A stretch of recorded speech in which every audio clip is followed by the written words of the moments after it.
মুসলিম শরীফের হাদিস শরীফ যা মুসনাদে বাজ্জার, সুনানে নিসাই, সাহি ইবনে হিব্বান, মুজামে ইবনে আরবিতেও বর্ণিত রয়েছে।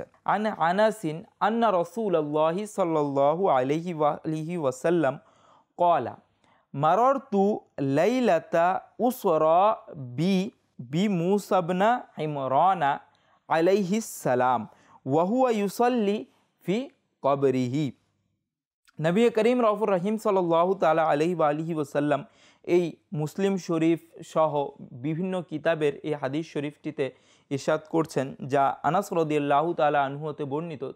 নবী করিম রউফুর রহিম রাসূলুল্লাহ সাল্লাল্লাহু তাআলা আলাইহি ওয়াসাল্লাম ইরশাদ করছেন, মেরাজ রজনীতে, যে রজনীতে আমাকে সফর করানো হয়, আমি মূসা আলাইহিস সালামের কবর মুবারকের পাশ দিয়ে যখন সফর করি, মূসা আলাইহিস সালাম এই অবস্থায় ছিলেন যে তিনি নিজের কবর মুবারকে নামাজ আদায় করছিলেন।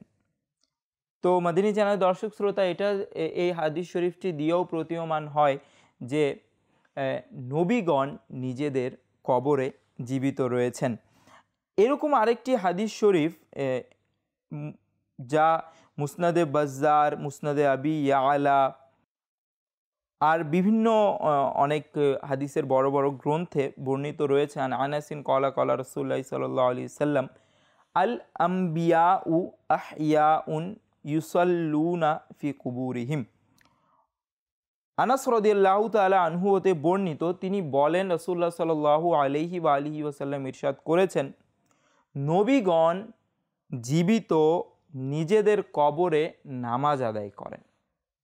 মাদিনী চ্যানেলের দর্শক শ্রোতা, এটাও জানতে পারলাম যে নবীগণ জীবিত, এবং শুধু জীবিতই নন, বরং তারা নিজেদের কবরে নামাজও আদায় করেন।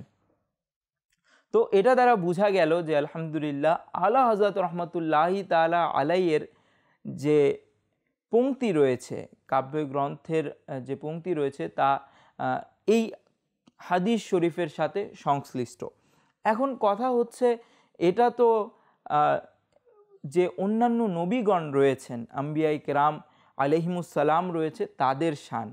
আর যদি তাদের শান এমন হয়, তাহলে আমাদের প্রিয় হাবিব রাসূল আরবি সাল্লাল্লাহু তাআলা আলাইহি ওয়াসাল্লামের শান কেমন হবে?